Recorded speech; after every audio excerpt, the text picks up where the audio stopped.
इस 21 साल के लड़के को एक ऐसी जेल में लाया जाता है जहां कानून नहीं सिर्फ ताकत चलती है, जहां हर कैदी खून से अपनी पहचान बनाता है। जेल के अंदर आते ही सब कैदी उसकी जान के दुश्मन बन जाते हैं, लेकिन उन्हें क्या पता था कि जिस लड़के से वो पंगा ले रहे हैं वो असल में उन सब का बाप निकलने वाला है। तो कहानी की शुरुआत में हमें एक पुलिस वैन दिखाई जाती है जो कुछ कैदियों को लेकर सीधा चाइना की एक जेल में पहुंचती है। इस जेल में कोई आम कैदी नहीं रहते, बल्कि ऐसे ऐसे कैदी रहते हैं जो सबसे खतरनाक क्रिमिनल्स होते हैं। जो कोई भी कैदी उनके सामने कमजोर दिखता है वो उसे जान से मार डालते हैं। और आज भी कुछ कैदी इस जेल में लाए जाते हैं, जिनमें एक 21 साल का कम उम्र कैदी रिकी भी शामिल था। उसे इस जेल में इसलिए लाया गया क्योंकि उसने एक आदमी को बेरहमी से मार डाला था। रिकी को इस जेल में पूरे 10 साल की सजा सुनाई गई थी, लेकिन उसकी उम्र कम होने की वजह से उसे इस जेल में पूरे 5 साल बिताने थे। जैसे ही रिकी मेटल डिटेक्टर से गुजरता है, वहाँ रेड अलर्ट आना शुरू हो जाता है, जिसे देखकर गार्ड्स उसे रोककर उसकी चेकिंग करने लगते हैं। यहाँ चेक करने के बाद भी उन्हें रिकी के पास से कुछ भी नहीं मिलता, लेकिन मेटल डिटेक्टर अभी भी बार बार दिखा रहा था कि उसके पास कोई तो लोहे की चीज मौजूद है। इसलिए वो गार्ड्स उसे एक एक्सरे मशीन के पास ले जाते हैं। जैसे ही मशीन चालू होती है तो वहाँ उसके सीने पर एक नहीं बल्कि पूरी की पूरी 5 गोलियां फंसी हुई थी और इन्हीं गोलियों को मशीन डिटेक्ट कर रही थी। ये देखकर वहाँ मौजूद गार्ड्स एकदम से चौंक जाते हैं कि भला ऐसे कैसे हो सकता है कि एक आम इंसान के सीने के अंदर 5 गोलियां फंसी हों, लेकिन फिर भी वो बिल्कुल सही सलामत खड़ा हो। वो गार्ड उससे कहता है कि तुमने इन गोलियों को निकलवाया क्यों नहीं। आगे से रिकी उसे बताता है कि ये गोलियां मेरी बॉडी के लिए एक पावर है, इसलिए मैंने इन्हें नहीं निकाला। फिर हमें दिखाया जाता है कि यह जेल असल में 4 अलग अलग ब्लॉक्स में बटी हुई है और हर ब्लॉक पर एक खतरनाक कैदी का राज होता है। ये चारों अपने अपने हिस्से के बादशाह होते हैं, जो चाहे करते हैं, जिसे चाहे सजा देते हैं। हर सेल का लीडर अपने इलाके में किसी को सांस भी अपनी मर्जी से लेने नहीं देता और जेल का हर एक कोना डर, खून और जुल्म से भरा हुआ है। सुबह होते ही सब अपने कामों में लगे हुए थे। तभी वहाँ एक कैदी आता है जिसका नाम सैमुअल था, जो वेस्ट ब्लॉक का लीडर था। वह आते ही वहाँ एक बूढ़े कैदी विंग को पीटने लगता है, क्योंकि उसने उसका कहना नहीं माना था, इसलिए वह उसे वहाँ पीट डालता है। दरअसल ये आदमी अपनी पूरी जिंदगी इस जेल में बिता चुका था और उसे इस जेल से बाहर जाने की कोई भी उम्मीद नहीं नजर आ रही थी, क्योंकि उसे पता था कि वो इन जालिम और बेरहम कैदियों के बीच ज्यादा देर तक जिंदा नहीं बच पाएगा। इसलिए उसने जेल में ही एक छोटा सा खिलौना अपने बेटे के लिए बनाया ताकि वो अपने बेटे को एक आखिरी तोहफा दे सके। लेकिन इसी दौरान वो खिलौना सैमुअल उठा लेता है। वो बूढ़ा कैदी अपना खिलौना उससे वापस मांगता है, क्योंकि ये खिलौना उसने अपने बेटे के लिए बहुत मेहनत से बनाया था। लेकिन तभी सैमुअल वो खिलौना उसके सर पर दे मारता है, जिससे वो नीचे जा गिरता है और उसके खिलौने के टुकड़े टुकड़े हो जाते हैं। सैमुअल उसे धमकी देता है कि अगर आज के बाद मुझसे पंगा लिया तो जान से मार डालूंगा। यहाँ वो बूढ़ा उसके ताने सुन सुनकर पूरी तरह तंग आ चुका था और अब उसके दिल में सैमुअल के लिए एक बदले की आग भड़क उठती है। इसलिए वो खिलौने का टूटा हुआ टुकड़ा उठाकर उसकी तरफ भागता है, लेकिन सैमुअल का चमचा उसके आगे अपनी टांग अड़ा देता है और मौके पर ही सैमुअल वो खिलौना उठाकर जोर से उसके मुंह पर दे मारता है, जिससे वो वहीं तड़पने लगता है। उसकी दर्दनाक चीखें सुनकर गार्ड वहाँ आ जाता है, लेकिन इससे पहले कि वो गार्ड उसे उन दरिंदों से बचाता, वो उल्टा उन्हें उसे और पीटने के लिए कहकर चला जाता है। सैमुअल अपने चमचों के साथ दिलेरी से आगे जा ही रहा था, तभी रिकी आकर उसके पैर पर लात दे मारता है, जिससे उसका मुंह सीधा नीचे पड़ी नुकीली कीलों के आर पार हो जाता है और वो कीलों की लकड़ उसकी आंख फोड़कर रख देती है। इसी दौरान उसका चमचा आकर रिकी पर हमला करने ही वाला था, लेकिन जब रिकी ने उसकी तरफ घूर कर देखा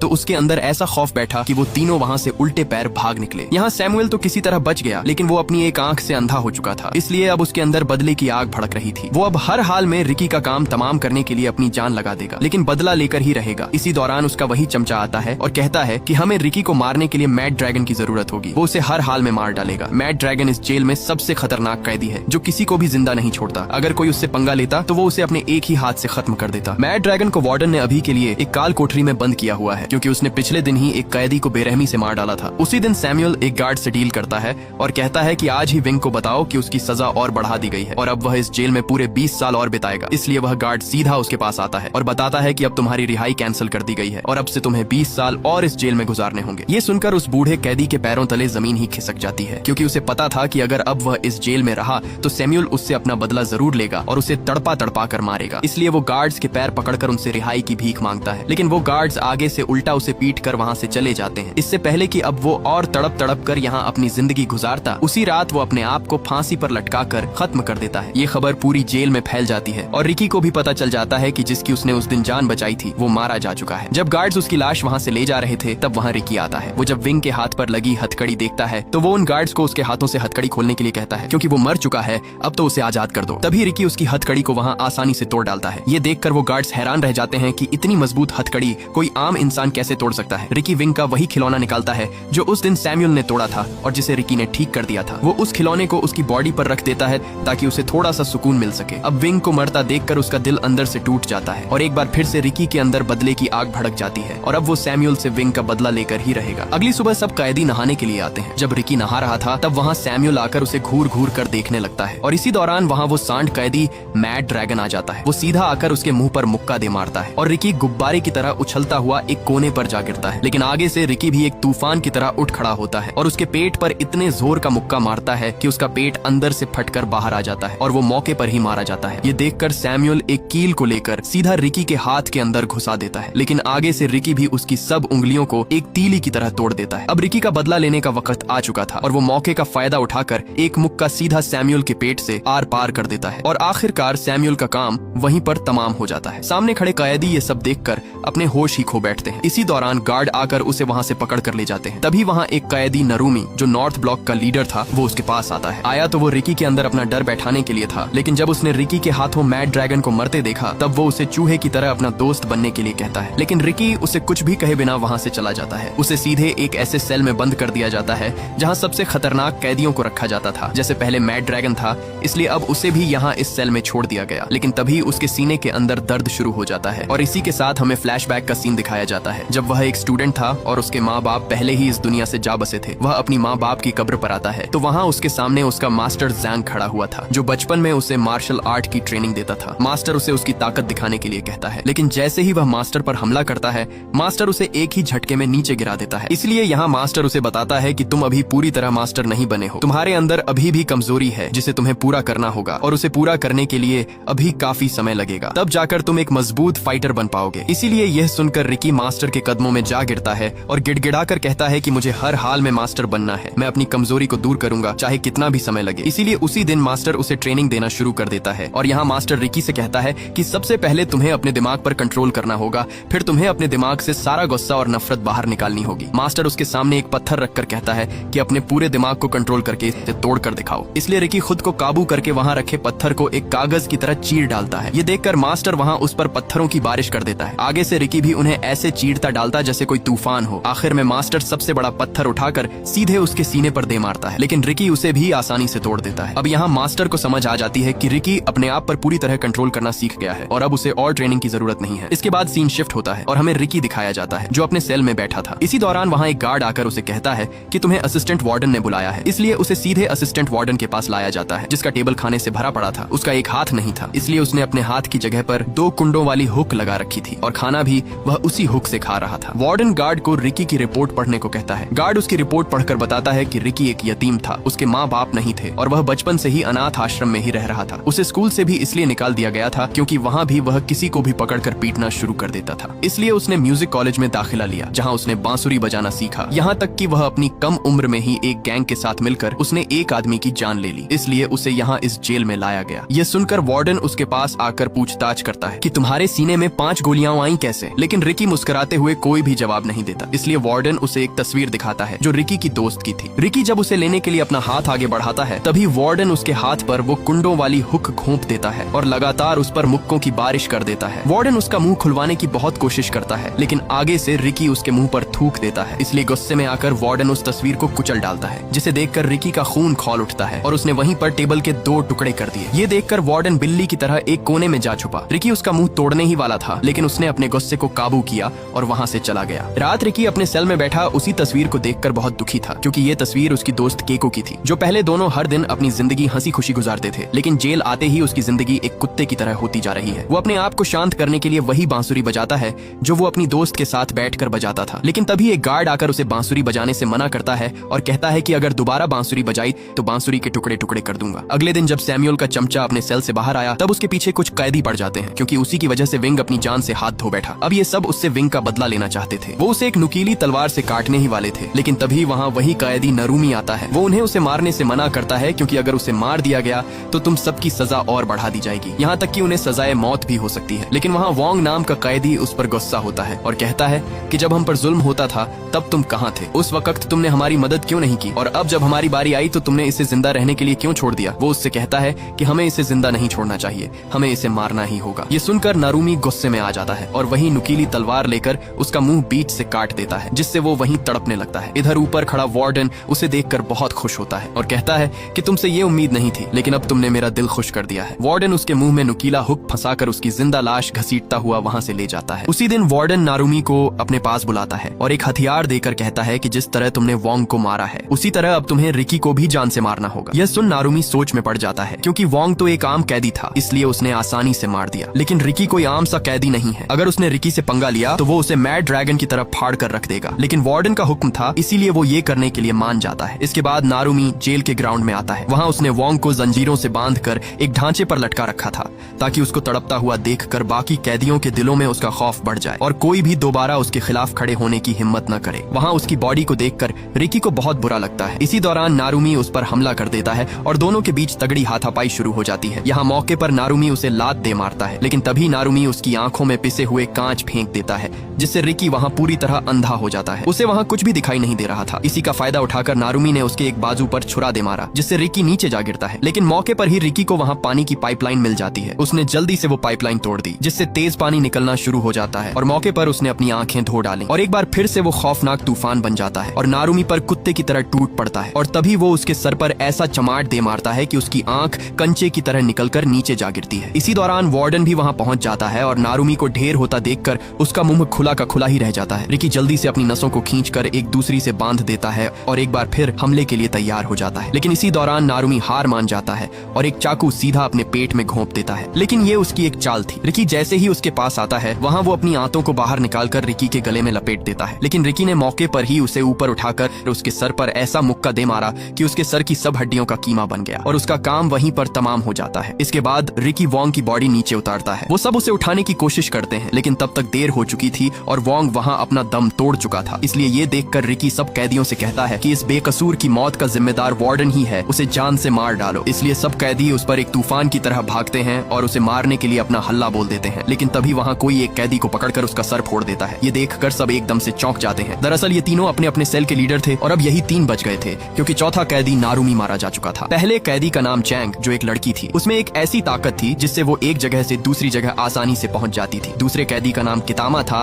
और तीसरा कैदी ब्रैंडन था। यहाँ वार्डन रिकी से कहता है कि अगर तुम्हारे अंदर हिम्मत है तो इन तीनों को मार कर दिखाओ। रिकी के सब साथी भी उसे कहते रहे कि इन सबको मार डालो, लेकिन रिकी आगे से कुछ भी नहीं बोलता और सीधा वोंग की लाश को उठाकर वहाँ से जाने लगता है। वार्डन उसे एक ऑफर देता है और कहता है कि मैं तुम्हें नॉर्थ सेल का लीडर बनाना चाहता हूँ, क्योंकि नारुमी मारा जा चुका है, इसलिए अब मैं उसकी जगह तुम्हें रखना चाहता हूँ। मैंने तुम जैसा ताकतवर कैदी आज तक नहीं देखा। लेकिन रिकी आगे से उसे कुछ भी नहीं कहता, क्योंकि वो उसके इशारों पर नाचने वाला सांप बनना नहीं चाहता था। वो अब पूरी तरह टूट चुका था, क्योंकि उसी की वजह से सब उसके साथी अपनी जान से हाथ धो बैठे। दूर बैठा एक लड़का जो इस जेल में कैदी था, वो रिकी को देख रहा था। जब रिकी एक पत्ते से धुन बजाता है, तब वो लड़का भी पत्ते से धुन बजाने की कोशिश करता है, लेकिन कई कोशिश के बाद भी वो धुन नहीं बजा पाता। तभी रिकी उसके पास आकर बैठ जाता है और उसे धुन बजाना सिखाता है। लेकिन इसी दौरान वो लड़का आगे से रोने लगता है। रिकी उससे कहता है कि तुम रो क्यों रहे हो, आखिर वजह क्या है। तब वो लड़का अपना मुंह खोलता है तो वहाँ उसकी आधी जबान कटी हुई थी। दरअसल वार्डन का एक राज था जो सिर्फ उसे ही पता था, इसलिए वार्डन ने अपना राज छुपाने के लिए उसकी जबान ही काट दी। यह देखकर रिकी के अंदर वार्डन से बदला लेने की आग और भी बढ़ जाती है। रिकी उसे अपनी वो बांसुरी दे देता है। जैसे ही वो उस बांसुरी को बजाता है, तब वो बांसुरी बजने लगती है, जिसे देखकर वो बहुत खुश होता है। खुशी के बदले में वो लड़का रिकी को कुछ पत्ते देता है ताकि वो भी उन पत्तों से बांसुरी बजा सके। लेकिन जब रिकी उन पत्तों को देखता है तो उसे शक पड़ जाता है, क्योंकि वो पत्ते नशा बनाने के लिए इस्तेमाल होते हैं और हकीकत में सब सेल के लीडर इन पत्तों को बेच के काफी तगड़ा पैसा छाप रहे थे। रिकी उससे पूछता है कि ये पत्ते तुम्हें कहाँ मिले। वो उसे बताता है कि मैंने ये पत्ते वेस्ट ब्लॉक से लिए थे। इधर वही लड़की उन्हें ऊपर से छुप कर देख रही थी, क्योंकि वही थी वेस्ट ब्लॉक की लीडर जो सबको ये पत्ते बेचती थी। वो लड़की सीधा एक कमरे में आकर अपने दोस्तों को सब कुछ बताती है कि हमारा पोल खुल चुका है, क्योंकि उस लड़के ने उन पत्तों के बारे में रिकी को बता दिया है। इसलिए वो उस लड़के को अपने पास बुलाती है और वहाँ एक लीडर उसे एक चाकू देकर कहता है कि तुम्हें आज रात रिकी का काम तमाम करना होगा, नहीं तो कल सुबह तुम जिंदा नहीं उठ पाओगे। लेकिन आगे से वो लड़का उसे साफ साफ मना कर देता है। इसलिए गुस्से में आकर वो लड़की उसे बेरहमी से मार डालती है। उन्होंने उसकी लाश जेल के बीच रख दी थी और सब कैदी वहाँ उसकी लाश को देखकर बहुत डरे हुए लग रहे थे। जब रिकी को ये पता चलता है तो वो सीधा उसकी लाश के पास आता है। वहाँ उसकी बॉडी को उन जालिमों ने पीस डाला था। लाश के पास आते ही रिकी को वही बांसुरी पड़ी मिलती है जो उसने उस दिन उस लड़के को दी थी। रिकी अपने साथी को मरता देखकर उसके अंदर गुस्सा उभर आता है। इधर वार्डन को भी उस लड़की के काले करतूत पता चल चुके थे, जिससे वो उस पर बहुत गुस्से होता है। दूसरी तरफ रिकी ने पूरे का पूरा उन पौधों का बाग ही जलाकर राख कर डाला। वो लड़की वहाँ भाग कर आती है, लेकिन तब तक देर हो चुकी थी और उसके सब पौधे जलकर वहाँ राख बन गए थे। रिकी गुस्से से उसे कहता है कि जिस तरह तुमने मेरे साथी को मारा है, उसी तरह मैं भी तुम्हें तड़पा तड़पा कर मारूंगा। उन दोनों के बीच लड़ाई शुरू होने ही वाली थी कि तभी वो लड़की गोली की तरह भागकर उसे ऐसा मुक्का दे मारती है। वो उड़ता हुआ सीधा एक दीवार के साथ जा लगता है। इधर जब जेल के अंदर सब कैदियों को पता चलता है कि बाहर आग पूरी तरह फैलती जा रही है, इसलिए सब कैदी मौके का फायदा उठाकर वहाँ से बाहर भागने लगते करते हैं। सब कैदी अपनी आजादी के लिए उस बिल्डिंग से बाहर नीचे भाग जाते हैं, क्योंकि उनके पास यही एक आखिरी मौका था इस जेल से भागने का। दूसरी तरफ वार्डन को भी सब पता चल जाता है, इसलिए वो उस गार्ड पर बहुत गुस्से होता है। लेकिन तभी एक गार्ड आकर उसे बताता है कि कल वार्डन यहाँ आ रहा है। ये खबर सुनकर असिस्टेंट वार्डन के होश ही उड़ जाते हैं, क्योंकि अगर वार्डन कल यहाँ आ गया तो सब कैदियों के साथ साथ उसकी भी कुत्ते की तरह धुलाई होने वाली थी। इधर रिकी भी पूरी तरह अपनी हिम्मत हार जाता है, लेकिन तभी उसके जहन में उसके मास्टर की बात आती है। उसके मास्टर ने उसे कहा था कि जब तुम्हें महसूस हो कि तुम अपने दुश्मन के सामने हारने वाले हो, तब उसे कभी भी अपनी असली ताकत का एहसास मत होने दो, बल्कि उसे यह यकीन दिला दो कि तुमने हार मान ली है, जिससे वो थोड़ा ठंडा पड़ जाएगा और तब तुम अपनी सब ताकत एक ही जगह पर इकट्ठी कर लो और मौके का फायदा उठाकर उस पर हमला कर दो। और रिकी भी ऐसा ही करता है और वो दोबारा से उसके सामने हमले के लिए तैयार खड़ा हो जाता है। लेकिन तभी वही कैदी ब्रैंडन वहां आ जाता है। वो रिकी पर रस्सियों से हमला करने लगता है, क्योंकि उसके पास रस्सी फेंकने की एक बहुत खतरनाक ताकत थी। उसने उन रस्सियों के कोने पर एक बड़ी सी नुकीली कील लगाई हुई थी, जो सबके शरीर के आर पार हो जाती है। तभी उसने एक के बाद एक हमला कर करके रिकी की बॉडी नुकीली कीलों से सील दी। इसी दौरान वहाँ वो कैदी कितामा आकर उसे पकड़ लेता है। वो उसे मारने ही वाला था कि इसी दौरान वहाँ अलार्म बजने लगता है और सबको अपने अपने सेल के अंदर जाने के लिए कहा जाता है, और जो नहीं जाएगा उसे गोलियों से भून दिया जाएगा। लेकिन कितामा भी उनकी एक बात नहीं सुनता और रिकी से बदला लेकर ही जाने वाला था, इसलिए गार्ड्स उस पर गोलियों की बरसात कर देते हैं और मौके पर ही वो सब वहाँ से भाग निकलते हैं। कितामा रिकी को एक सेल के अंदर ले आता है। सेल के अंदर आते ही उसका दरवाजा बंद हो जाता है और दोनों तरफ से सीमेंट सेल के अंदर भरने लगता है, जिससे वो दोनों सीमेंट के अंदर पत्थर बनकर मरने वाले थे, क्योंकि ये चाल वार्डन की ही थी। वार्डन किसी भी हाल में रिकी का काम तमाम करना चाहता था, लेकिन रिकी मौके पर ही उसका दरवाजा तोड़कर भाग निकलता है और कितामा को भी बाहर ले आता है। ये देखकर वार्डन हैरान हो जाता है, क्योंकि उसे रिकी से ये उम्मीद नहीं थी कि वो कितामा की मदद करके उसे बाहर निकाल कर ले आया। रिकी वहाँ खड़ा ही था, लेकिन उस पर कितामा और सीमेंट का दबाव होने की वजह से वो दोनों नीचे जा गिरते हैं। उसने अपने गार्ड से कहा कि कल वार्डन आने वाला है और जेल में जो कुछ हुआ उसके सब सबूत मिटा दो। मैं वार्डन के जाने के बाद रिकी को सबक सिखाऊंगा। अगले दिन सब वार्डन के आने के इंतजार में खड़े थे। कई घंटों के इंतजार के बाद भी उन्हें वार्डन का नामो निशान तक नहीं दिखा, इसलिए सब थक हार कर वहीं पर लेट जाते हैं। लेकिन तभी दूर उन्हें वार्डन की गाड़ी आती हुई दिखाई देती है, जिसे देखकर सब वहाँ अलर्ट हो जाते हैं। वार्डन के साथ उसका बेटा भी था। आते ही वार्डन शेंग उसे बताता है कि कल नशीले पत्तों का पूरा बाग रिकी नाम के एक कैदी ने जला डाला। ये सुनकर वार्डन उस पर बहुत गुस्से होता है। इसके बाद शेंग उसे रिकी के पास ले आता है, जहाँ रिकी एक सेल में बंद था और उसकी पूरी बॉडी सीमेंट से जकड़ी हुई थी। लेकिन तभी रिकी ने अपनी बॉडी से सब सीमेंट की परात तोड़ दी और मौके पर ही उसने वार्डन के गले को दबोच लिया। लेकिन इससे पहले वो उसे वहाँ मार डालता, तभी एक दीवार तोड़कर कितामा उस पर हमला कर देता है। कितामा उसके हाथों को जेल की मोटी सलाखों के अंदर दबोच देता है और उस पर लगातार मुक्कों की बारिश कर देता है। एक के बाद एक मुक्का रिकी की कमर तहस नहस कर देता है। रिकी ने उस दिन उसकी जान बचाई, लेकिन उसने उस पर जरा भी रहम नहीं किया। कितामा उसका सर दबाकर फोड़ने ही वाला था, तभी उसने अपनी पावर दिखाई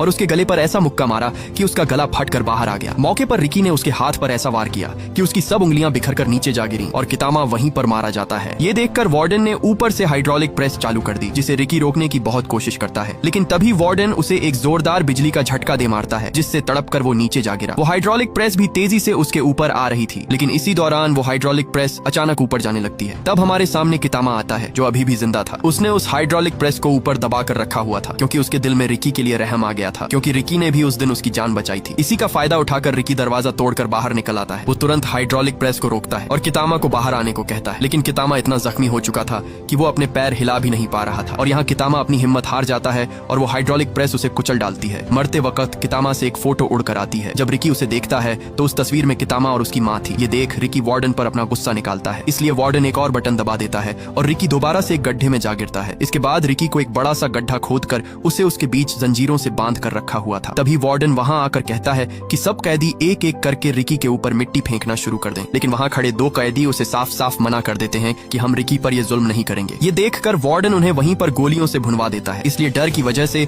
सब कैदी एक एक करके उस पर मट्टी डालने लगते हैं। तभी वार्डन उससे कहता है कि अगर तुम पूरे 7 दिन तक इस गड्ढे में जिंदा रहे तो तुम्हें हम आजाद कर देंगे। इसी दौरान वार्डन जेंग वहाँ उस गड्ढे में एक बांस ठोक देता है, ताकि जब उसकी बॉडी नीचे दफनाई जाए तो वो सिर्फ इस बांस से सांस ही ले सकेगा। रात रिकी के सब दोस्त गहरे सदमे में थे, क्योंकि उन्हीं के हाथों उनका साथी गड्ढे में दबा दिया गया। इधर बाहर वही कैदी आते हैं जो ईस्ट और वेस्ट ब्लॉक के लीडर थे। वो वहाँ उस बांस के अंदर एक चीज फंसा देते हैं ताकि रिकी सांस न ले सके और वो नीचे ही मारा जाए। लेकिन उन दोनों के जाते ही पीछे से रिकी उस बांस को 2 हिस्सों में तोड़ देता है। इसके बाद हमें दिखाया जाता है कि एक दिन उसकी दोस्त केइको अपने स्कूल से घर वापस जा रही थी। इसी दौरान उसे वहाँ दूर बैठे कुछ गुंडे दिखाई देते हैं जो उसे पकड़ने के लिए उसका इंतजार कर रहे थे। ये देखकर वो भागने के लिए जैसे ही पीछे मुड़ती है, तब वहाँ उसे दूसरा गुंडा पकड़ लेता है और उसे सीधा एक कोठरी में लाकर बंद कर देते हैं। उन गुंडों का बॉस केइको से अपना बदला लेना चाहता था, क्योंकि एक दिन केइको की वजह से ही रिकी ने उसकी अच्छी खासी धुलाई कर दी थी। वो उसे वहाँ मारने ही वाला था कि तभी वो मौके का फायदा उठाकर वहाँ से भाग निकलती है और वो भागकर सीधा एक बिल्डिंग से कूद जाती है और केको वहीं पर मारी जाती है। जब रिकी को ये पता चलता है तो उसका दिल अंदर से चूर चूर हो जाता है। वो जैसे तैसे करके उस आदमी को ढूंढ लेता है जिसने उसकी दोस्त की जान ली। आगे से वो आदमी भी उस पर लगातार गोलियां चलाता है, लेकिन रिकी को जरा भी फर्क नहीं पड़ता। उल्टा रिकी उसकी टांग तोड़कर उसका सर फोड़ देता है और वो मौके पर ही मारा जाता है। और यही रिकी का जुर्म था